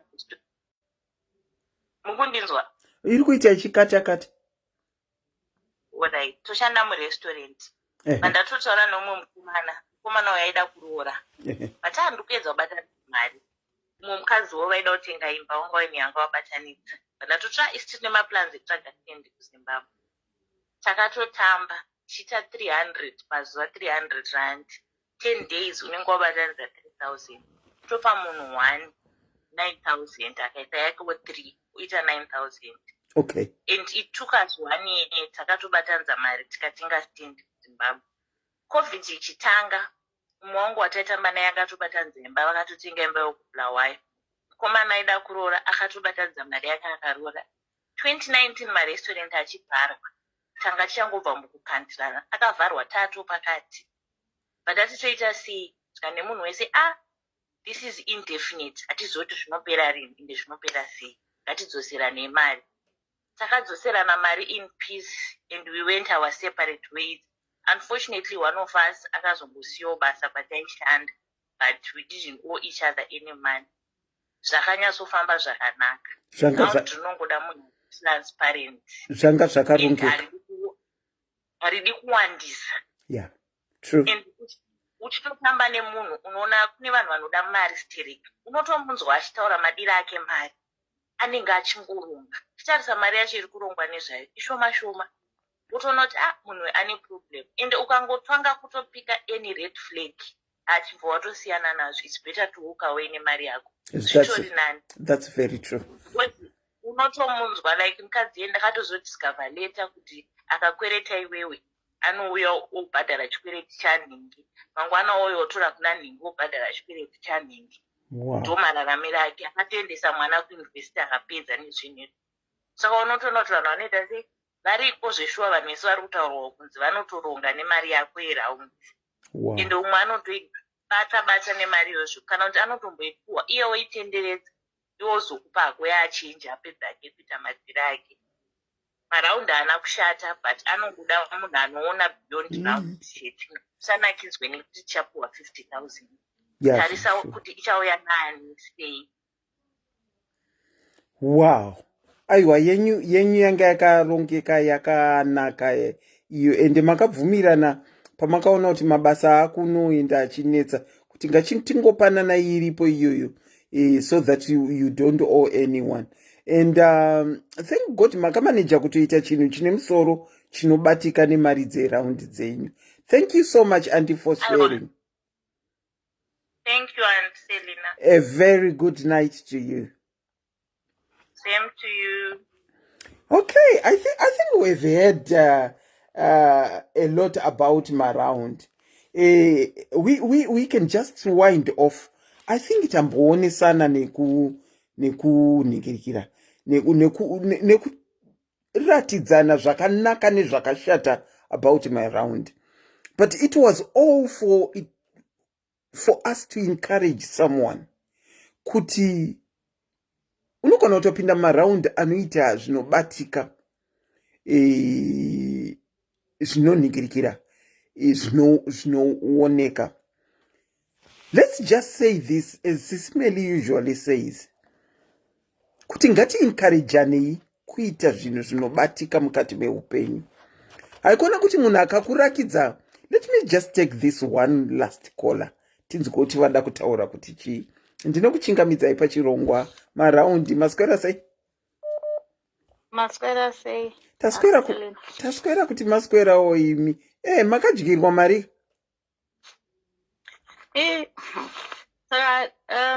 Last year pakavhurwa pabhodha kuZimbabwe pepai. Antu vakambenge vavhara nenyaya yeCovid. Vavavhura vanenda kumba because vangwaitika rufu. Unfortunately that month ndo month nefanira nge ndiri ndokupiwa mari yangu. Saka ndakakumbira shamwari yangu ndikati iwe uchita sei chindipirwa mari unditumire kumba. Saka ndikuenda ndisina kana mari. Saka iwewo pauri kuipiwa because musi wandakasumuka ndangoti achingovhura mangwana achona ndichitokwira. Ndikati ndina kana chinhu saka iwewo chibvapiwa mari yangu wozotumira ubva nditumira neworld remit. Ndobva andifonera zvikanzi aura ifi ndakwenda ndase kunokolekta mari. Ndobva anokolekta mari yangu ndobva apiwa. Vandatofonera vanhu vese ndikati mamupa mari zvikanzi tamupa. Ndobva anditi alright ndakwenda kunoisa mari muaccount yangu kubank. And then ndobva ndakuisira kuworld remit. Ndikati alright ndikatozoita onditextera uchinipa namba yekuworld remit. 1 hour 2 3 4 5 6 ndakamirira munhu ndarefreshazve WhatsApp ndichifunga kuti pamwe network haisi kushanda namba munhu hapasina hapana munhu adzima foni. The next day ndatrya kufona foni yake haichaita. Ndatry nemwe nhamba ndatuma vanhu vatandichita navo kuti nai fonerai munhu mumudzi kuti please kunoku mukuzoti ndauya kurufu ngaandipe mari foni yake haichaita. Vanhu vaiva kutoramba vachitomanje kutotryawo vari kunoku vakundifonera ko chiko andakana sendera ndapiwa ko chiko andakana sendera ndapiwa. Ndafonera murume wake ko naiko munhu zvikanzi aripo mira ndimupe foni. Ndobva adaidza zita rake ndobva atodaira ndobva paita ndobva ndaona zvikanzi atobuda uyu andakumuona iye munhu akudaira pakumusheedza. Ndikati muri kuita sei? Ndikukumbira mari yangu kunoku mukuzoti ndakaya kurufa ndakana send ndipewo mari yangu. Munozoti ndakachema but kuchema hakuna zvakunobatsira. Well, lucky enough ndakabva ndatumirwa mari nefamily yangu yanga yasarawo kunoko. Tikaita zvatoda kuita ndikapedza ndikadzoka. Ndadzoka ndikaenda kwake ndikabva ndaenda tazvokuenda mapurisa vakati pari kudiwa proof yekuti akakutorera mari yako. Ndikaenda kune vanhu vese vanga vamupa mari kuti anipe mari yangu. Akati mari haisati yaclear bank because mari yakawanda saka haisati yaclear. Yange yakanyanyowanda zverudzi? Kutombotombowanda zvine musoro yange iri 10,000 because taita ma 2,000. Okay. Saka zvikanzi mari yangu haisati yaclear kubank. Kana yaclear ndichaita sei? Ndichamupa. Yainidha kuclear chii mari yakanoisa cash muaccount? Akanoisa mubank because musi wakashina akatontanidza kuti ndapiwa mari yako ndakuenda ndisa kubank. Zvikanzi mari yangu haisati yaclear. Kana yaclear ndichamupa. Bva ndatomuti no, we need to go kubank kwako tese. Unoita sei? Ndinoda unondivhurira account yako. Kana utivhura account yako izvozvi ndiuone kuti mari inopinda muaccount mako here. Kanzi yeah, that's too personal, I can't show you my account blah blah blah blah. Ndikati aribo. Inangwa I know kuti zvandakazoita after that it's so bad, but inini kwandiri in a way I'm justified and I'm happy. Ndakadzokera Zimbabwe. I was to Zimbabwe. I went back to Zimbabwe and I went to Ndikanoita what I did. And 3 days ago akandifonera zvikanzi mari yako ngatisangane ndipe mari yako. Ndikati unoziva kwandogara. Zvikanzi ndoziva kwaunogara but handikwanisa kusvika kumba kwenyu. Ndikati aiwa iwewo mari yangu handitokapiwa. Chidzosera mari yese kuvanhu vese vakakupa mari yayo. Vadzosere vese mari iyoyo vagozondisendera inini. Iwewo yako wangofanira kungochindipa chigarako nayo. It's okay, don't worry about it. So inini right now I'm just waiting. Achauya zvake. Saka akadzosera here kuvamwe. I want to give your money back, then achaona zvake moto because yangu she made me cry and it's fine. Mati achaita sei? Ndati achauya hake nemari yangu. She's going to bring it. Okay, mukati achaona moto. Yeah, she is going to see whatever she's going to see because you don't just take people's money. Munozoti kuti uwane 2,000 iyoyo mashandira andakaita nenguva yeCovid ndisiya vana ine ndichena unoshanda ndisho ngebenzi kuti ndibhadhare nevese vandakabhadhare ma 2,000. Iye munhu ozongonditorera mari yangu just like that and you think you get away with it. No. Vamwe vanhu varikanaka moyo wekuti anogona kungochema kusiya wakadaro not inini handikusiya wakadaro. Asi pane zvamuri kusota? I did. Ndakaenda kuZimbabwe. I came back. Makaenda specifically for that? Yes, I did. Just for that. And she's going to bring my money back. Saka kana mozotiudzawo kajusi kana zvaitika. Don't worry. Achauya ega. Andogona toya kana paFacebook pachona futa ichitaura nyaya dzake ega. Kana zvaminya kuda kudzosa munongomudirecta kuti tange waenda kuna Auntie Selina kana kuna SIS MELLY wozodzosa mari yangu auya azopupura ega kuti vamwe vanhu vazive kuti zvakashata. For yet even call me achinditi ndikuda kuya nemari yako pane zvaari kuona kuti chiuya ndikupe mari yako pane chiri kunetsa. Achauya nayo because kwandakatoenda wakatotaura kuti don't worry, achauya nayo, achauya chikupa mari yako and she will. Wow. Akapusa anofunga kuti anojairira vanhu azviite futi izvozvo. Ndamudzidzisa lesson. She will never do that again. Vakomana, muri kuzvinzwa kanyaya dzatiri kutaura nyaya dzemari dzevanhu idzi especially dzemaround. Maifundiswa ndambochedza zita renyu kasingaperi. Zvinoita kunoku munomaziva imi kuti munhu kubva na7:30 kusvikira na8 p.m. uchimhanya around kumaodzi munhu woningirikina wozoda kuuya achikutorera mari yako kuti munozoti kuti usave 2,000 yekupa munhu pamwedzi kuti uchipa mwana iwe uda kuchengeta vana uda kuita sei. Wow. Pandaenda futi kurufu ukuziva kuti ndiri kurufu dai akandipo kana 2,000 zvayo kuti ndingokwanisa kungoita zvandaida kuita. Ndafirwa uda kutondiitira zvako zvaunoda. Nyaya dzeraundi dzinonakidza vanhu variwo vari kupiwa. Uriwo uri kuipiwa ka inenge chinakidza. Wakuzoti alright chipa mumwe munhu mari yachona ari kuda kupiwa just because I'm your friend you want to take advantage of me. Wow. Mozoti updateawo kana achida kwekupotera ndiripo kana kuti SIS MELLY varipo anongouya opotera kuvanhu kuti ndini uya aitaurwa wemari dzemaround. Probably zvinosenda message kuvamwe vanhu vanoda kudyira vanhu mari kuti pane vamwe vanhu vasingabatirwe mari dzavo. Thank you so much for sharing. Ndichatomuudza zvangu nomuudza kuti chimbonosvikawo kokunombovaudza nyaya yako yawakaita. Iye asati aidzosa mongomuti imboenda umbonotaura kana usina kunotaura mari ayi handisi kutsukunura ipapo. Adzidzisawo vamwe vanhu kuti mari dzevanhu hadzitambwe nadzo nekuti zveshuwa you are right. Mucovid muno muchigara muwodhi uchisiziva kuti wasiya vana kumba.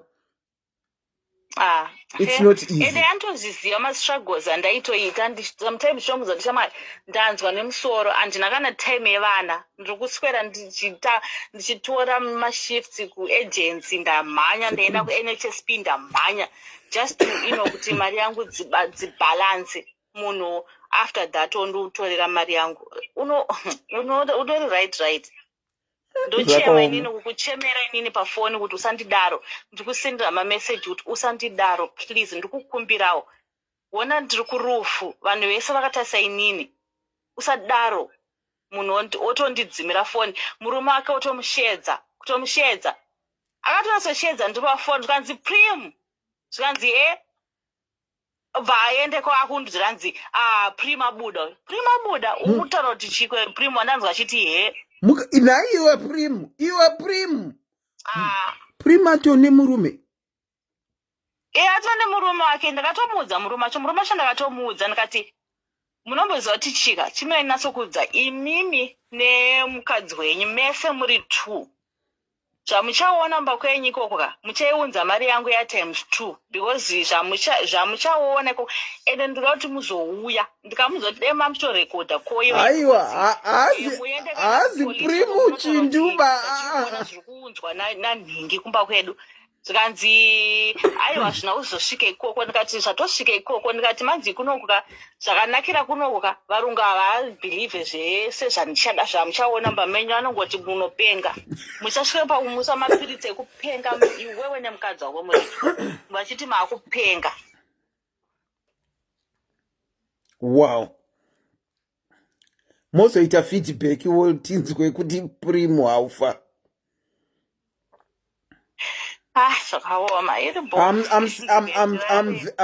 I'm very sorry, especially knowing kuti makange maenda kumariro wakatomirira kuti ushandise mari iyoyo. Primu oramba hake nemari. Primu aiwa uchauya palive uchataura nyaya yako. aripo ndatombomuona zvangu pandapinda aripo prima aripo nevanhu vandakatiita navo raundi varipo ndavaona zvangu vese tiri kutoona tese papa ari kutozvinzwa zvandiri kutaura prim ukundinzwa zvako shamwari uchauya hako don't worry hanzi primu uchauya tina primu wedu watinoziva ari pana ari kuti handizi rini anyway, thank you so much auntie for calling. I sincerely hope achauya yake nemari yake asi tichangomirirawo feedback kubva kwamuri inodzipa kuti vamwe vanhu vadzidzewo kuti mari dzevanhu hadzi hard and cash yevanhu haizi yekutamba nayo. Thank you so much for sharing your story. Ndatenda. A very good night to you. Vakomana tisadarana wedwe. Saka nhasi tanchitarisa nenyaya yemaraundi ine zvinetswa zvainazvo. It looks like zvinetswa zvinenge zvazoita equals kunaka kweraundi. Inogona kukubatsira, inogona kukushatira. Saka kufuga kana kuwarira kuri kwauri. Vamwe takaita zvinofambika, kune vamwe vataura kuti vakaita zvinofambika. Vamwe vati ita maraundi nemunhu waunozivana naye.